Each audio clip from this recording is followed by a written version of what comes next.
Thanks for joining us, folks. We're just going to let everyone roll in for a minute or so, and then we'll get this party started.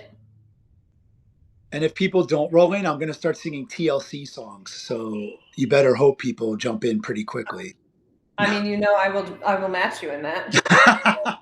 Don't go chasing waterfalls. I don't know if I told you, I don't know if I told you, but my wife Melanie's birthday is this week. But for her birthday, she's not on here yet. No, for her birthday, real quick before she jumps in, I got her tickets for TLC at Jones Beach in Long Island in September. It's TLC with En Vogue. Oh my gosh! I told you that was my first CD. Yes, amazing. Are they all still alive? I know. Well, one of the members of TLC is not. She was the one. Left Eye is. Yeah, she died. Yeah, but that doesn't stop people from having holograms these days. That's right. All right. All right, folks. Thanks for joining us today. I'm Erin Gregory, if you don't know me, because I'm sure we're capturing some folks from crispy right side here, who I am with today. And so we'll do a quick intro first for anyone who's new. I'm a journalist turned marketer and now the founder of Erin Gregory Creative, where I help mission-driven organizations tell their stories, develop their brand, and get in front of the right people.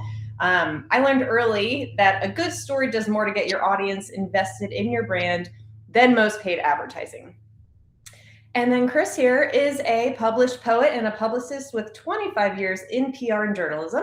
He started his Substack from 0 followers just 9 months ago with a story about his son that I'm sure most of you are familiar with by now, because he's past 1,700, I think. I think when I wrote this script, it was 1,600, and then I looked the other day and was like, oh my God, another 100.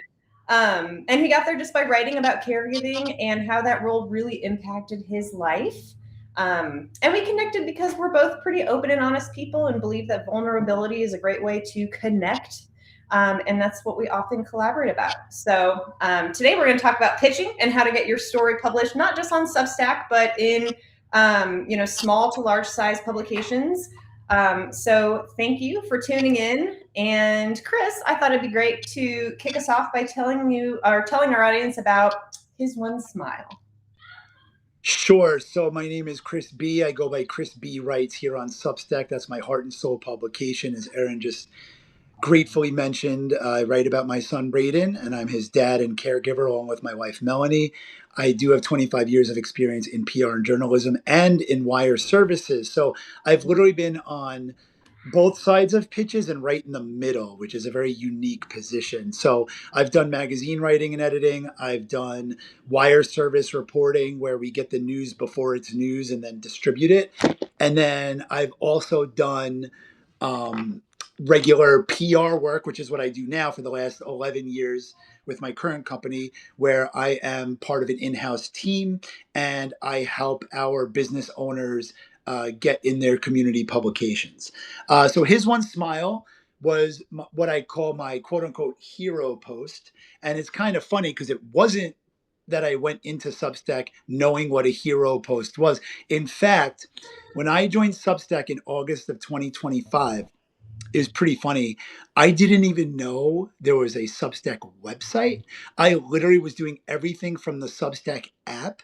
So my first five posts were literally like writing through the Substack app. I didn't know what tags were. I didn't even know what subscriptions were. I was literally just going with the flow, posting on a whim.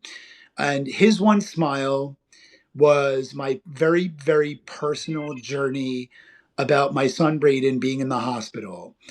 He was in the hospital in May of 2024 to June of 2024 for 28 days. He was in the pediatric ICU. Braden was born with a rare genetic disorder. He's nonverbal, non-ambulatory. He's in a wheelchair. He can't walk and he can't talk. He is the happiest kid on the planet. But part of his genetic condition makes him prone to certain things. And we went into the hospital when he was having seizures and an infection that hit his body at the exact same time.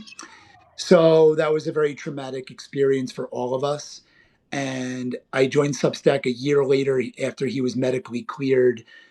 So he was kind of medically cleared in August of 2024, and I didn't start Substack until August of 2025.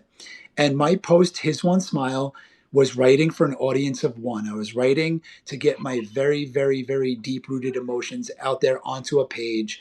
I had no idea the platform I was jumping into was going to be so just generous in return. And to this day, it's my most popular post I've written. And it's about me being in the hospital as his dad, witnessing his miracle recovery from literally being told he might not make it to him making a full recovery medically. So the whole post is about that journey and the real emotions behind it. Yeah, and it's a beautiful post. If you haven't heard it yet, Chris is going to read a couple of poems later on in this video, so stay tuned. You'll get to hear some of his pieces that have been published, and we'll talk about that. And I've had the pleasure, Chris, of being an early follower. We joined around the same time. Yeah. I joined as one of my clients who has a publication here to help ghostwrite for them and promote the work and manage the chats and stuff. And I just fell in love with it too. And my mission comes from my kids and wanting to prioritize being a mom and be present to them, but still have the ability to manage my career. And Scott Perry is one of the gentlemen on here who I follow as well. And he really brought it to home where he said, you have one priority, and that is my kids. And so once I kind of stopped conflating that, I thought, okay, well, they're the number one, and then work comes second. And so I really had to build a life that allowed me to prioritize them, because our society is structured to prioritize work over family, which is crazy. So I write about that. We connected because we have some of the similar values. My kids have been through some stuff that, it's been great to gain your perspective on that too. And, we became friends. So yay, Substack. We love it here. And along with your journey, I have seen your success in Rise. And a lot of that success comes from pitching your poems to other publications. And is that new for you in this last year that you've really kind of gone gung-ho with that? Yes. So I've always been a writer since as long as I can remember. I mean, I was the kid in elementary school who loved vocabulary workbooks. I got like a ridiculously high score in my verbal SATs and a ridiculously low score in my math SATs. Preaching to the choir there. I was a creative writing major at Binghamton University. I have a poetry specialization, which was portfolio only acceptance back then. Mm-hmm. So I've always been writing as my way of expressing things I might not be able to vocalize just yet.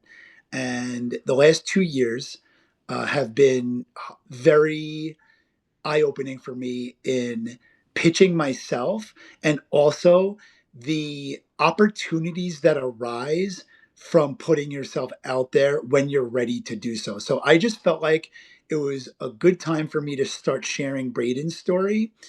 And I always write for that audience of one first, because I'm writing to get some really deep rooted emotions out and kind of helping. My goal and my mission before pitching and everything else is I wanted to give my son a voice because he can't speak for himself. Mm-hmm. And I wanted to lend my literary voice to caregiving because I feel like it's grossly underrepresented in the literary space, in the poetry space, especially from a male perspective. And so I just felt like I really had something to say that can resonate with people that maybe need a little bit of help shining a light in dark times, because I've been there. My son almost passed away 2 years ago. I know what that's like. I know what it's like to go through the daily grind, to advocate for my son when things try to hold you down and systems try to get in your way and bureaucracy tries to get in the way. So before all of the pitching aspect of it, I was like, you know what? This is my calling. I am his witness. He is my hero, and I want to tell the world about it. As far as the pitching goes, it's been the past 2 years.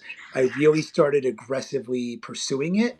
And it's funny, literally the month that I joined Substack is when I got my first 2 acceptances for publication in literary magazines after the first year of being rejected about 100 times.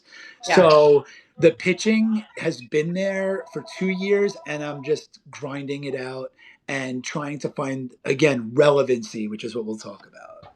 Yeah, and that's a really good point for those of you who have maybe started pitching and are not successful finding clarity in what you're communicating is, of course, number one. You got to know what you are messaging. And then what we'll dive into next is that it's about the fit in the publication more than it is about what you want to say. And I think that's something that a lot of founders who I work with get confused, because they're like, I have this great story, but you have to make sure it's relevant to the publication and their audience. So, Chris being in a very specific niche with caregiving and poetry, how do you source some of those publications? Sure. So I always say this to my company where I do public relations and to anybody who has asked me for advice over the past few months. And I do appreciate everyone, joining my community and asking me questions and reaching out to me. Please reach out to me and Erin. If you haven't already, if you just click subscribe at the top, you'll be automatically subscribed to both of us. So because Erin and I have we're so simpatico on what we're trying to do here. So you got to go with the low hanging fruit first, right? So for me, it was pretty easy to figure out. Okay, there's a couple of publications that I saw. One was called Flair Magazine, and that was one of my first acceptances for publication. The editor, Kelly, is a sweetheart, and she literally has a literary magazine for people who are chronically ill. And my son obviously is chronically ill and can't speak for himself and is medically fragile. So I reached out to Kelly and I said, I'm not chronically ill, but my son is, and I'm a caregiver. And I would like to submit some of my work because my son could not do this himself. And she was so gracious in writing me back. And she said, I never thought about caregivers before. I would like to see your work. I submitted it. She accepted one of my poems called The Hours, which I know is one that you enjoy, Erin. I do. Which is, again, it's about the hours I put into caregiving for Braden, even when I don't have the time to do so. And, I always have in my poetry a little bit of frustration mixed with a little bit of joy, and I try to be real about everything. So just naturally I'm an optimistic person, but also naturally people frustrate me when they don't want to take care of my son properly. So Kelly accepted my poem The Hours for publication in August of 2025, right when I joined Substack. It was like everything was happening at once, and that was an easy uh, pitch for me because I'm literally saying, I've read your publication. I know that you're talking about the chronically ill. My son fits into the criteria. I'm not sure if I am. And it never hurts to ask for clarification from a media outlet if you're pitching a story locally, from a publication, a literary publication about their guidelines. They'd rather have you ask a question about their guidelines than have you pitch something that's completely irrelevant. So that's just an example, a real world example of you go for the low hanging fruit. What matches like what you're looking for? If you see on either Chill Subs or Submittable or Sub Club or any of the different outlets that accept either nonfiction, fiction, or poetry, look at their guidelines, look at their criteria, do your research. What was their last issue? Look at some of the poems. Don't submit blindly without knowing the publication you're submitting to. And also, just in case they do write you back, keep a log because you're not going to remember everything you submit to off the top of your head. Keep a written log of, okay, I submitted to Flair Magazine in May of 2025. They're doing poetry and art for the chronically ill. Like, put a little note on an index card or somewhere that says, okay, and then if they write you back, you don't have to scramble to be, oh, I don't remember what I submitted. I don't remember what their publication is about. So, you make it easy when you pitch and you make it easy if they respond to you. Yeah, and a couple of things I want to touch on there is your relationship approach to pitching, which is super important, folks. Like, get to know at the very least the publication, because a lot of the time you don't have a name to send it to. You're setting it to like a pitch inbox, but still do the work and understand the publication in the background. You can reference a recent article that might be similar in approach, but you're providing a different angle to speak to a really relevant topic. So either way, going into it with a relationship-based approach is always going to be, the best thing for you. And then have a proper follow-up method. You know, some of these people get hundreds of emails a day. Half of them are just a waste of their time. They might accidentally miss yours or just not at the time. So have a follow-up game plan, build the relationship, and make sure you do your research beforehand to get to know what you're speaking to. Because again, the pitch is about the publication more than it is about you. You're just saying, like, here's what you do that's so great, and here's how I fit into that and add value to your to what you're putting out there. Yeah, and I'm gonna just give you one more real world example. Right now, my poetry chat book that I've written called "The Caregiver's Lament," it's currently in the hands of an editor for a public for a literary magazine. Right. So what happened was, I reached out to them. I submitted my first 5 poems from the collection. They were accepting like micro booklet feedback. So I did that first.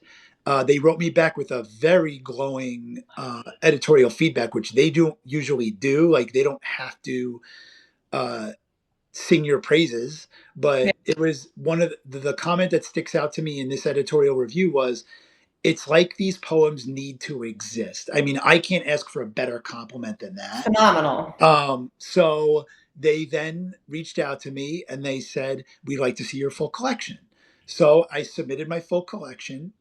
And then in the 2 weeks in between, I wrote 2 other poems that were so important to me that I was like, I have to include these and maybe remove something and replace.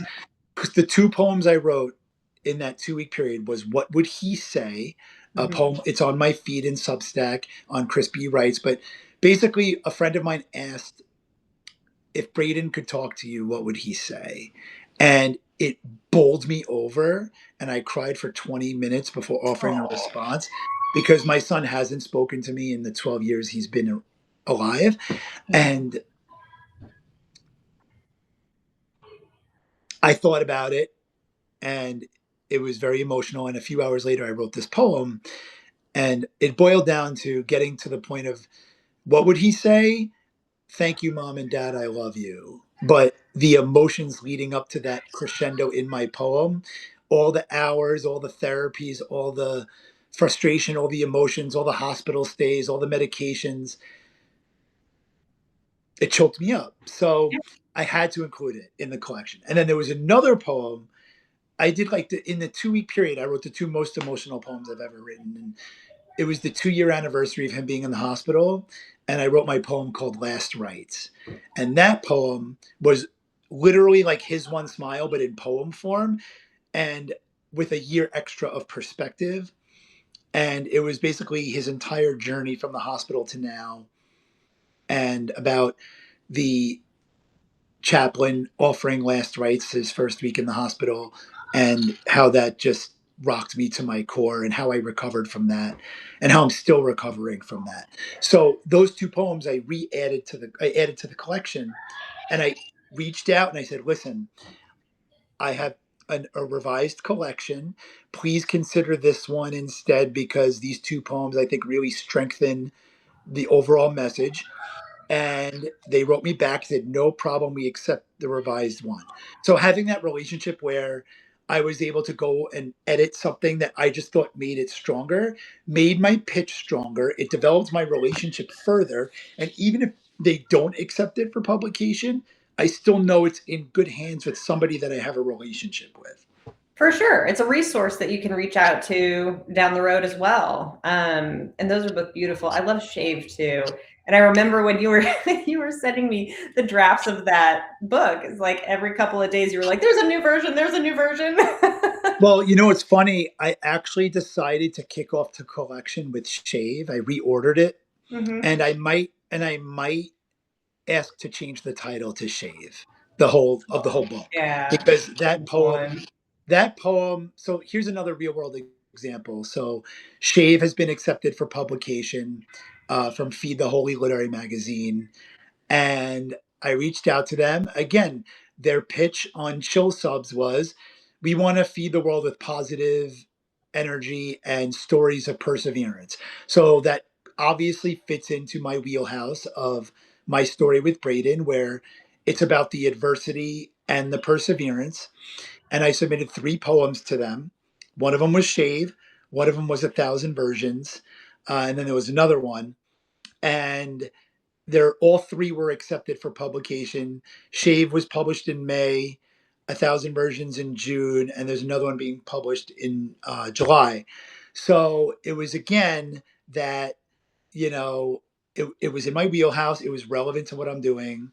They accept poetry, and Shave has taken on a life of its own since I even published it on Substack. It's probably one of my top 5 posts to this day in my feed, and it means a lot to me, that poem, because for those who don't know, the premise of the poem is I thought I'd teach you how to shave and you'd ask me about cologne.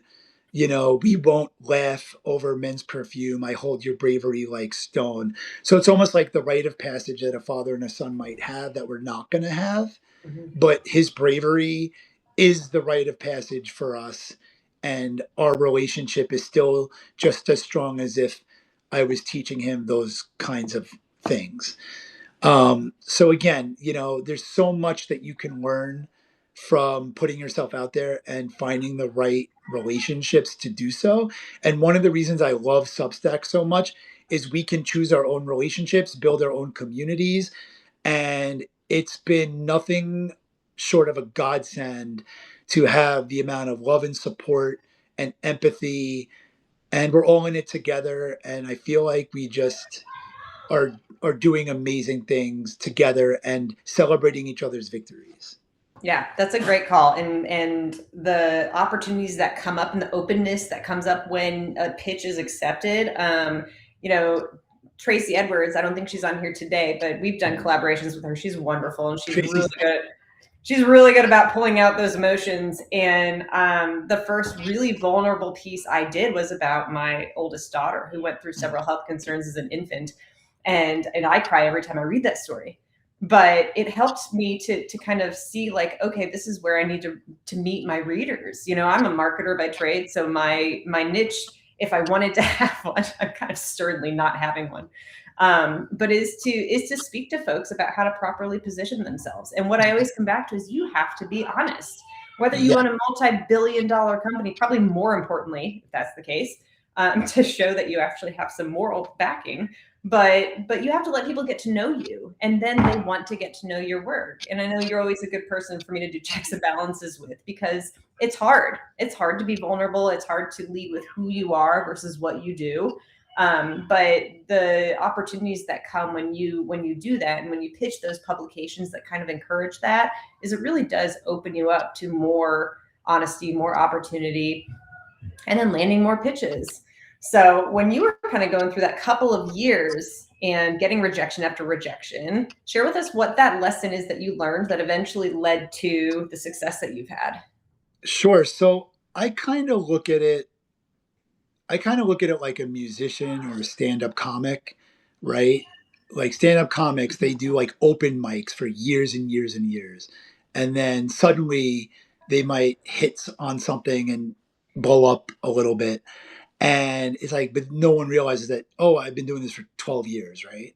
Yeah. And the same thing with musicians, right? A lot of musicians, not every musician is like discovered on YouTube. Like some of them have been grinding it out in, Nashville bars or wherever they are, and people don't see that effort, right? And that what they did previous to their success. So for Mhm. me, I just kind of looked at it like that. If I was any other, either musician or athlete or stand-up comic, I'm a writer, right? And I'm a poet. So, you grind it out. You don't take it personally when you get rejected, and you try to find, okay, here. And that's why my book especially, I have gone back to my book and like made different tweaks and replacements and edits, but that's because I want it to be the strongest version of it as possible for my heart first, and then for people who are reading. And I think the key lesson is you can't take rejection personally. It's like when people, there's been on Substack for the past few months, right? People are they always talk about, oh, every time I post I lose 5 subscribers, and it's like, what am I doing wrong? You're not doing anything wrong. People might just not want email that day, they're in a bad mood, and they're clicking unsubscribe to a bunch of things. Or maybe Yeah. there's AI people on Substack that are getting cleaned out by their, the mechanism that they use to weed those people out. The whole point is, you can't take rejection personally in a very competitive space. Like, I've submitted, and we talked about this in the article that you wrote, I've probably submitted 200. I've probably been rejected 180 and accepted 20. And Mhm. people might, oh my God, you've been rejected 180 times. Yeah, No, but that's a winning score. yeah, but I've accepted 20 times, and that's like 10%, 5, Yeah. 10%. To be accepted 5 to 10% in a very competitive space is pretty good. And, even if I was only accepted twice, like, you gotta celebrate those victories and capitalize on the opportunities that come from those.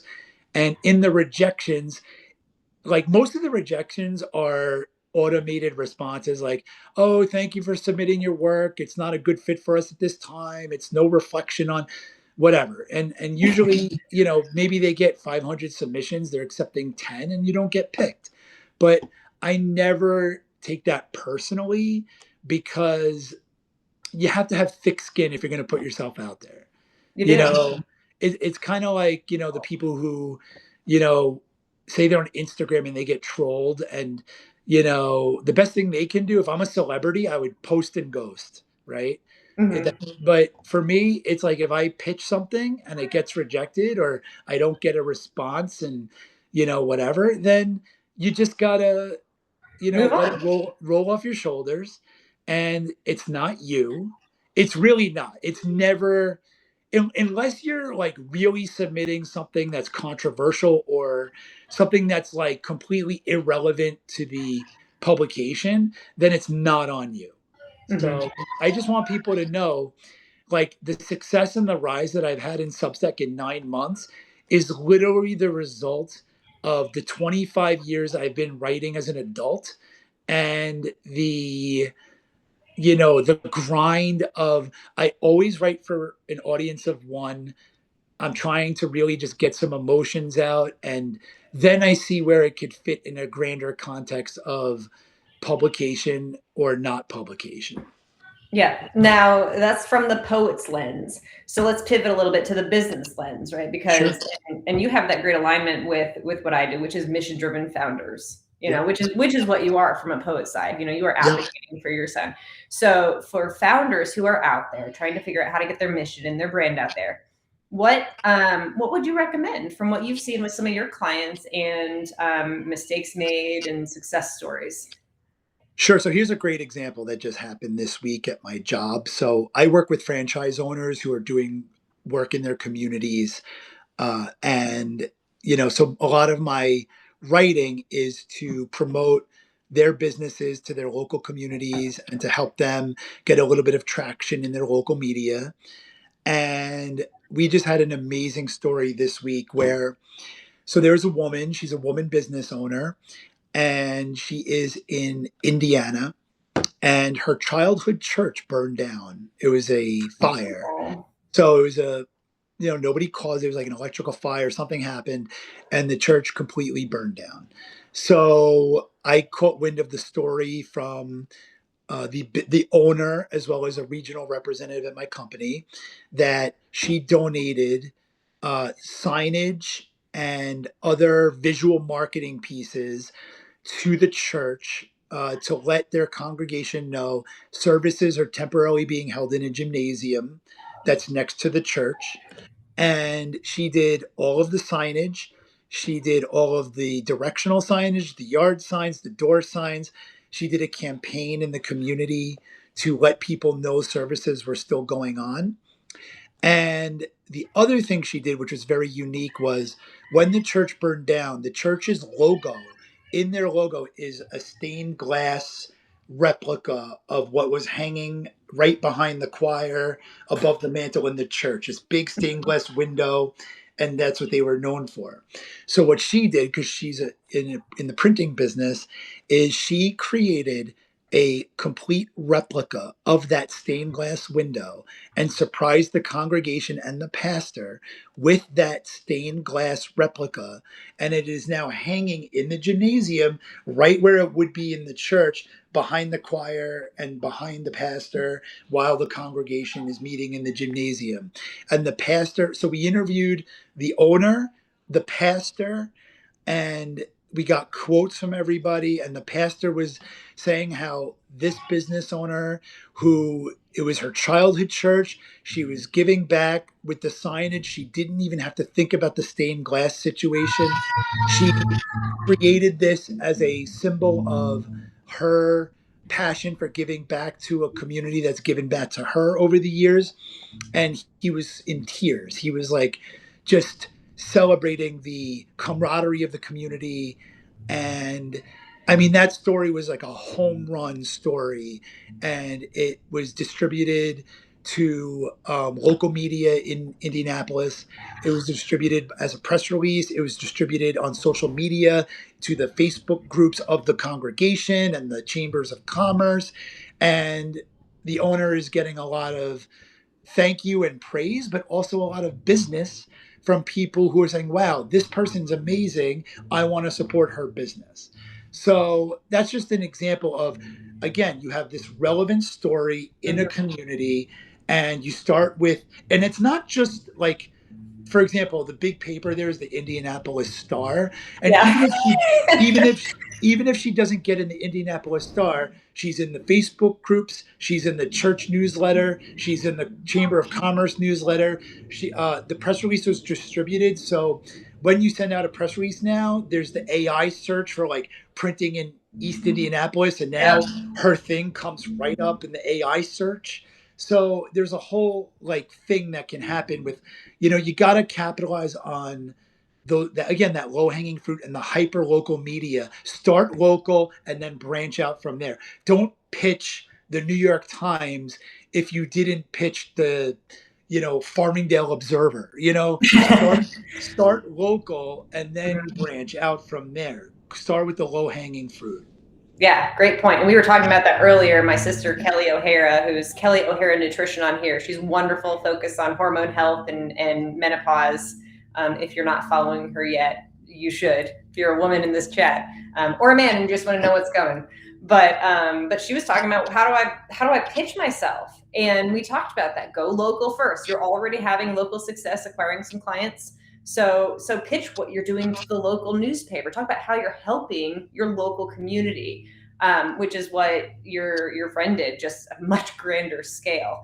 And when she did that, her goal wasn't to build notoriety for herself. She was just doing the right thing. And I'm a strong proponent as a business owner. If you are doing the right thing and your name gets associated with it, sometimes it's intentional, sometimes it's just by luck. Yep. That's going to help your public relations significantly.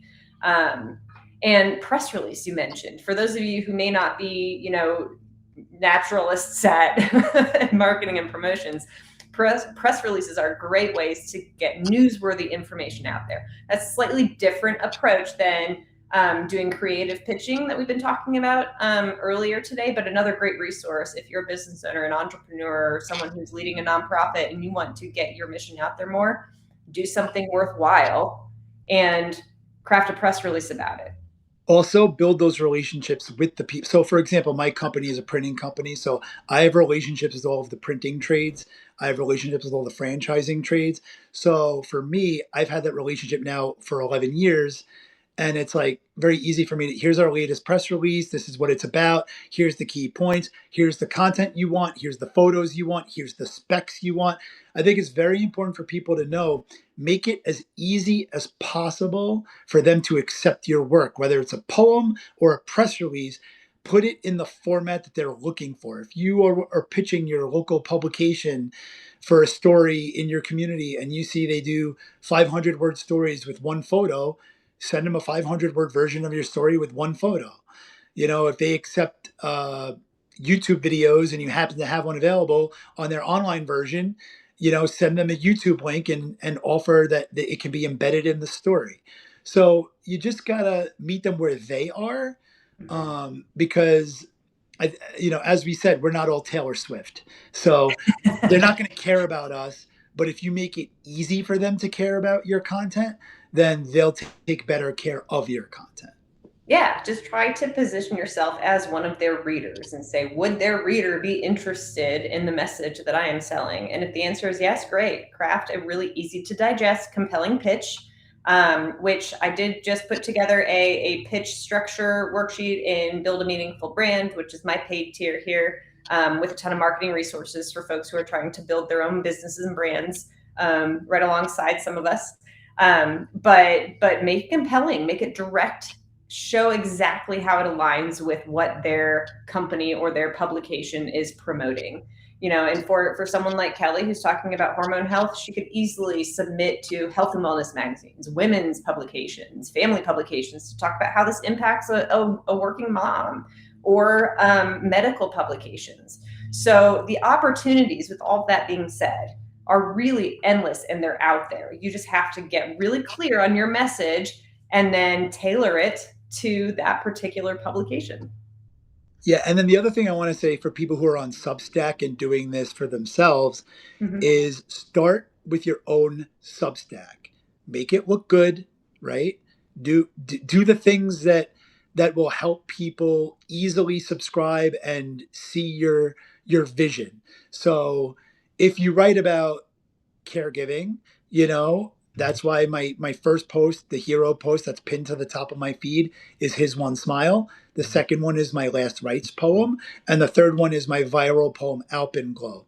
So those are my three pinned posts. I'm making it easy to welcome people into Chris B writes. Then have your about page set up, have your subscription stuff set up. Do everything you're supposed. Your welcome email is just the first thing people get when they subscribe to your publication. The first thing they're going to get is your welcome email. Make it count. Have images, have relevant text, have some sort of thank you, or some sort of written keepsake, something that shows them that they're now a part of your community. Don't stick with the generic Substack default welcome email. You No. know, the, you know what I mean? So do those things to welcome people into your world even more, which are free and easy to do. And once you have your own Substack set up and you're writing your posts frequently, then you reach out to some of the people on Substack that you might consider aligned with you. Maybe they have more subscribers than you right now. Maybe they're influencers. Get involved in community chats. These are the things that you start with. Again, start local, start with yourself, start with your Substack, then build from there. Yeah, and it gives the publication an arsenal of examples, which is so great too, because a lot of the time, especially if you're new and starting out and you haven't been published yet, which is the value of starting local, right? You start with the relationships you've already got, or you can easily build them because they're right Yep. down the street. But the same goes for Substack and just digital publications, is they need examples and proof of concept. So Substack is a great way to do that. It also helps with SEO anymore in this rise of LLMs, and AI. The way that people are being discovered is through things like ChatGPT and Claude. So Yep. the way that you can better validate yourself and your expertise is by writing. So I we're all mean, do do here. any Google search now. The first thing comes up are the AI search results. So Yeah. for my company, it's very important that when I do those press releases, I have certain keywords and certain things in there, but I don't lose the heart of the story. So if somebody looks up that woman with the church and everything, it comes right up, and it's an AI search and not just the regular search. And it's the same thing for what you do on Substack. Substack is I didn't realize how intuitive of a platform Substack is. I Mhm. mean, it shows up everywhere. And then the lives, they automatically do clips for you. They make it very easy for you to take your content and distribute it in different ways. So I don't know if you guys realize this, but Substack is like one of the most intuitive platforms I've ever seen for writers and content creators, because everything's just like built in and you can parse it out from there.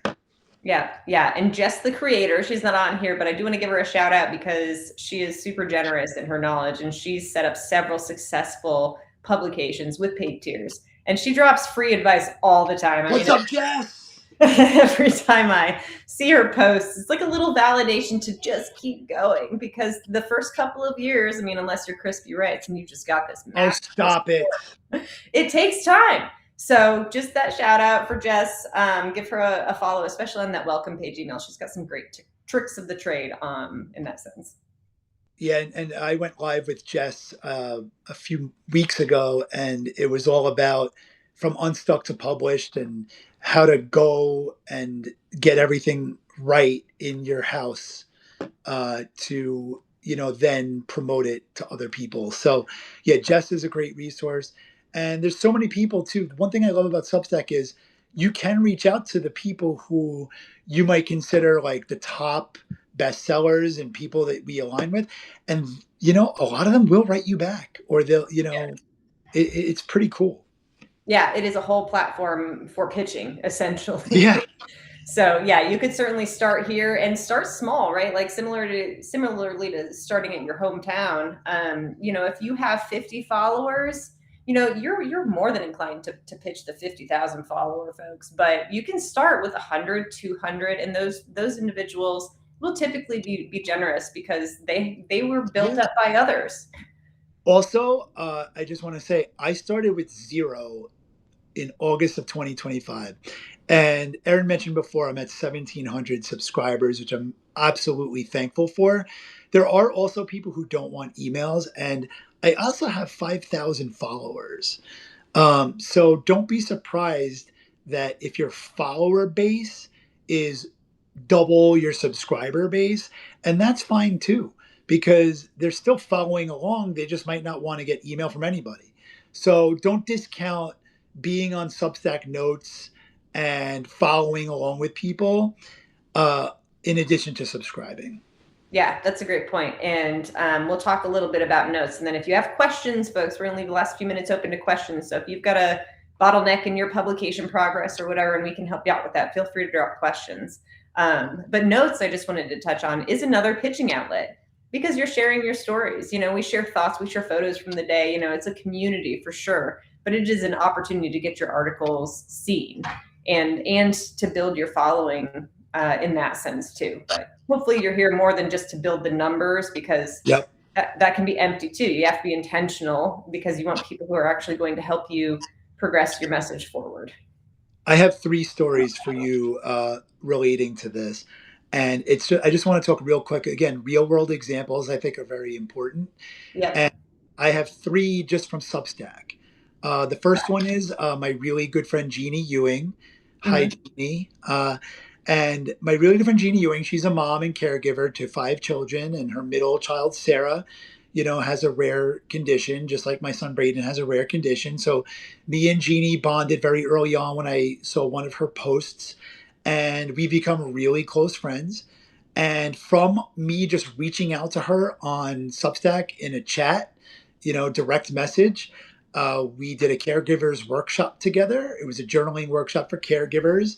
It was an amazing experience. We had 10 people in the workshop, and everyone felt very safe, and it was like everybody just sharing their war stories of caregiving. Jeannie and I have an exciting project we're launching in the fall together that we can't wait to reveal details about. And we just have this amazing relationship that developed just from me sending her a message. I really loved your story about your daughter, Sarah. My son, Braden, has some issues as well. And we just bonded over that. So when you reach out to somebody, you never know the opportunity that might arise from it. Another one was Christina God is a Substack bestseller. She does the online writing club. She has 18,000 followers and even more reach than that. She's everywhere. And I did a poem called Alpenglow that I thought was a really cool poem. It was kind of like an emotional poem steeped in a metaphor of climbing a mountain, and Alpenglow is a mountain sunrise. So the poem was one that I felt really strongly about in terms of what I was presenting as a visual and metaphorical poem, and I sent it to Christina as one of the people. Hey, Christina, we've been in each other's circles. I'm part of the online writing club. I'd love you to check it out. The next day, she invited me to go live with her. And I was like, whoa.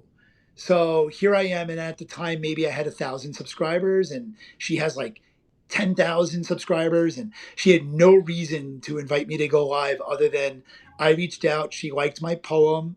And we went live that Friday at like 2 o'clock in the afternoon. She's in Germany, I'm in New York. And we had a great conversation. And it was about my Substack journey to that point. And it was like she had no reason to reach out and say, let's go live, other than I reached out to her first and she liked my poem. So that's just one other real world example. And then the last real world example, one of my favorite things that ever happened. I'm a big music fan. Erin knows this. A Mhm. lot of people, I was a college radio DJ. So I wrote a poem called 604 Daydreams. It was in the middle of the morning, and it was just this ethereal poem and had a little bit of a rhythm to it. And on Substack Notes, there's a singer songwriter named Becca Roth. She responded to my poem, oh, that would make a good song. So immediately the wheels started turning. I reached out to Becca. Becca, you want to make it into a song? Feel free. I'd love for you to, put your interpretation. And lo and behold, her son was asleep. She picked up her guitar in one take. She did this incredible original song version It of is my incredible. It's poem, awesome. 604 Daydreams. And she's like, a singer songwriter. She's doing a new album. She's on Substack now, talking about recording her new album. She's a doula. She has an amazing backstory. So, and she just decided, okay, I'll turn your poem into a song. So these are just things that come from building relationships, reaching out to people, being active, and ingratiating yourself into the platform. Ingratiating, that's a great word. Such a Thank wordsmith. All right, guys. So before we dive into a couple of live readings that Chris is going to grace us with, I just want to drop the opportunity for questions one last time. And we'll get to them at the end. But Chris, I'd love for you to share a couple of your published pieces of work to inspire our followers to do their own. Sure. The first one I want to do is called The Believer. And because this is the one that I submitted to a contest called the Brew Poetry Project. Right around the same time the hours got published, The Believer was part of a contest where people had to vote for their favorite poem. And it's an Australian publication, and I won. Like, out of the 100 poems, The Believer won the top community poem of the year. And not only did the poem get published, but my interview was published in the world's best magazine. And There he is. I've never seen a bigger picture of me in print in my life. And they did a full interview with me in the world's best magazine, just as a result of me entering a contest. And this is the poem that I submitted, called The Believer. I wish I could be more like her. She is such a big believer. When I am busy punching walls, she paints bright pictures in the halls. It's not that I don't have these dreams where he runs and talks back and screams. Hell, I wish he'd yell and fight back, but I'll take even one high back. I wish I could be in the clouds, away from the paperwork mounds. Maybe if I stack them and climb, I just might be given a sign. Heaven, if I pray for renewal, can you fast track insurance approvals? I wish I could be like the rocks. I just can't afford to crumble. We carefully put on his socks, let lift, and the pain keeps us humble. Don't worry, it's all good, right? I'll tell myself that again tonight. I wish I could break this cycle, and suddenly I see his smile. He laughs and claps and sings and reminds me the angels are rallying behind me. I should know because when I see her, I see so much more than the believer. The next time I want to punch the walls, I'll stop and join her in the halls. We'll paint and dance, and I'll see the light that two angels lift me up tonight. I love it. And it just puts you right there in the room with you, which is always what your poetry does. And I loved one of the recent ones you shared that like had a significant shift change just near the end. And I was reading it, and as I got to the end, I was like, oh. So you do a very good job of pouring your heart and soul into it and providing that imagery. Thank you. I really appreciate that. And that poem means a lot to me because that was a true story. What happened was Braden was discharged from the hospital after 28 days. And we get home and his equipment isn't here that we needed to have him home, which is like an oxygen concentrator. Yeah. And lo and behold, we didn't have what we needed and we almost had to go back to the hospital. And I'm a pretty even keeled person. And the fact that the supply company was delaying their delivery, it's not a fucking Amazon package. Right. Sorry, I had to say that. So lo and It's behold, understandable. Melanie, my wife, was singing with him and clapping with him, and he's finally home and he's happy. And this is coming off, he was sleeping 23 hours a day, and you know, a month before that. So Yeah. I was like, you know what? I got to get out of my head. I'm going to enjoy the moment with my family, and it's going to work out. And lo and behold, we did get the delivery, but that was, I think some of the best poems come from traumatic experiences, For sure. unfortunately. I mean, But it's your way of processing, but it's also a yeah. very high anxiety moment. So it's understandable. You are only human. And then the other poem I wanted to read is the Alpenglow poem because we talked about it. And I love this poem because it's a little bit more abstract and ethereal than some of my other work. So you can get the metaphors in here, but it's not as obvious as some of the others. And it just went viral on its own when I posted it in March. And it's my second most popular post I've had, other than his one smile. So this poem is called Alpenglow. Winter takes its toll. Alaska mood settles in. We are ambitious elk, dreaming above freezing, begging the nominist to flash to busy season. I'll sell my soul for one more alpenglow, or at least hitch a ride up the unforgiving mountainside. My legs are cut from the climb. The view is sublime. Spring comes in due time. Flowers emerge from the thaw. Stems adorn suspicious thorns, anticipating lovers' blood.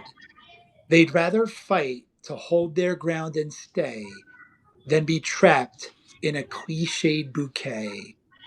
I'll sell my soul for one more alpenglow, or at least hitch a ride up the unforgiving mountainside. My legs are cut from the climb. The view is sublime. Summer comes in hot, the rise before the fall. We are surreptitious sanders, smoothing out the wood so we can avoid the inside polished smell of pine. I'll sell my soul for one more alpenglow, or at least hitch a ride up the unforgiving mountainside. My legs are cut from the climb. The view is sublime. I'll sell my soul for one more alpenglow. Beautiful. And what were you feeling when you wrote that? So this was written when it was 17 degrees on a Sunday morning in Long Island, New York, and we had the most awful, horrible winter you could imagine.